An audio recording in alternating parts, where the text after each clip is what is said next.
আসসালামু আলাইকুম ফ্রেন্ডস, কেমন আছো সবাই? আশা করি সকলেই ভালো আছো। আমি আলহামদুলিল্লাহ অনেক ভালো আছি তোমাদের দোয়ায়। আমি আজকে নিয়ে চলে আসলাম ঝর্ণা ইয়ামি ফুড কিচেনে। আমি আজকে তোমাদেরকে দেখাবো চিকেন ফ্রাই সুস্বাদু মজাদার কিভাবে তৈরি করবে বাসায়। তো চলো আমি তোমাদেরকে দেখাই রেসিপিটি কিভাবে আমি তৈরি করছি। এখানে আমি নিয়ে নিয়েছি 1 কেজির মতো মুরগির মাংসগুলোকে আমি দেখুন ফালা ফালা করে কেটেছি, কারণ এর ভিতরে মশলাগুলি ঢুকলে এটা আরেকটু স্বাদ বাড়িয়ে দিবে। তারপর আমি দিয়ে দিলাম এর মধ্যে লবণ 1 চামচ, তারপরে দিয়েছি আমি 1 চা চামচ হলুদ গুঁড়া, তারপর দিয়েছি 1 চা চামচ মরিচের গুঁড়া, 1 চা চামচ আদা বাটা, 1 চা চামচ রসুন বাটা। এখানে দিয়ে দিচ্ছি আমি সয়া সস 1 চামচ।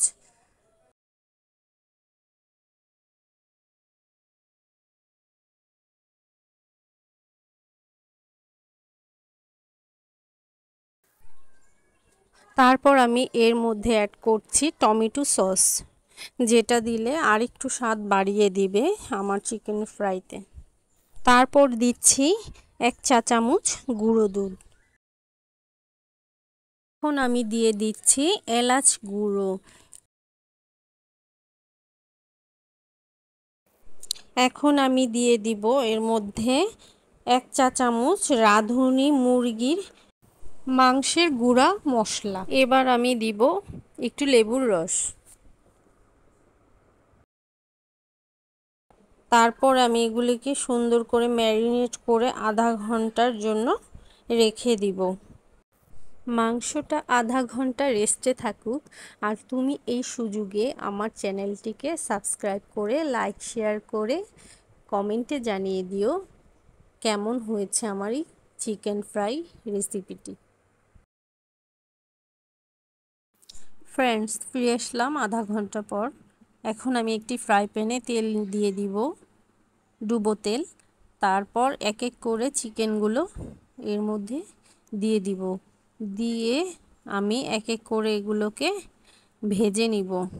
আমি এগুলিকে নেড়ে চেড়ে দিব, আর এর থেকে এত সুন্দর স্মেল আসছে আর কালারটাও চেঞ্জ হচ্ছে।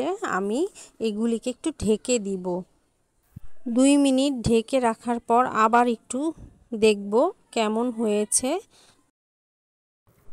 দেখে মনে হচ্ছে চিকেনগুলো সিদ্ধ হয়ে গেছে, কিন্তু আমি কালার চেঞ্জ হওয়ার জন্য এগুলোকে আরও 2 মিনিট সুন্দর করে উল্টিয়ে পাল্টিয়ে ভেজে নিব।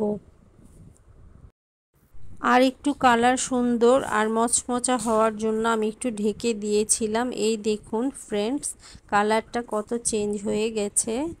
আমি এটিকে আরেকটু কালো কালো ভাব করে নামিয়ে ফেলবো। দেখতে রেস্টুরেন্টের চিকেন ফ্রাইয়ের মতো মনে হবে, আর সবার কাছে খেতেও খুব ভালোই লাগবে। ঘরে রেস্টুরেন্টের মতো চিকেন ফ্রাই সবার কাছে খুব পছন্দের হবে। তো ফ্রেন্ডস, বাসায় তৈরি করে খাবে তো এই ইয়াম্মি স্বাদের চমৎকার চিকেন ফ্রাই রেসিপিটি? তাহলে আমাকে জানাবে কমেন্টে। অবশেষে হয়ে গেল আমার চিকেন ফ্রাই। আমি চুলাটা বন্ধ করে দিলাম, দিয়ে এগুলিকে আমি এক এক করে প্লেটে নামিয়ে নিব।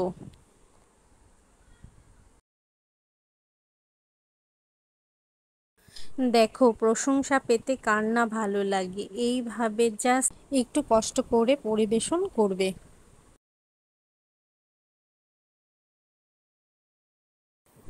পরিবারের সবাই যখন খুব মজা করে চেটেপুটে খাবে, তখন দেখবে তোমার কষ্টটাকে আর কষ্ট মনে হবে না।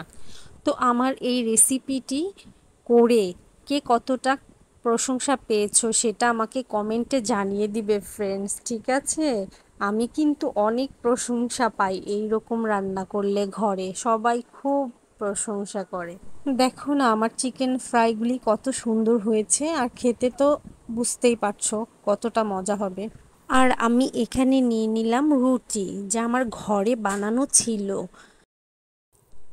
আর আমি রুটিগুলোকে হালকা ভেজে উল্টিয়ে পাল্টিয়ে দেখুন এর মধ্যে 1 চামচ সয়াবিন তেল অ্যাড করে দেব। বাস রুটি হয়ে যাবে পরোটা। আর চিকেন ফ্রাই দিয়ে রুটি খেতে পরোটা খেতে ভালোই লাগে। সো কমপ্লিট হয়ে গেল আমার পরোটা ভাজা।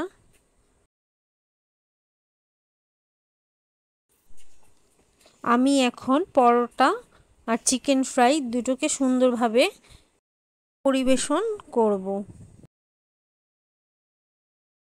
তো এই যে দেখো চমৎকার স্বাদের চিকেন ফ্রাই রেসিপি ও আমার ঘরে তৈরি পরোটা। সবাই ভালো থাকো আর আমার পরবর্তী ভিডিও দেখার জন্য অপেক্ষা করো। আমি এবার তাহলে বিদায় নিচ্ছি। আল্লাহ হাফেজ।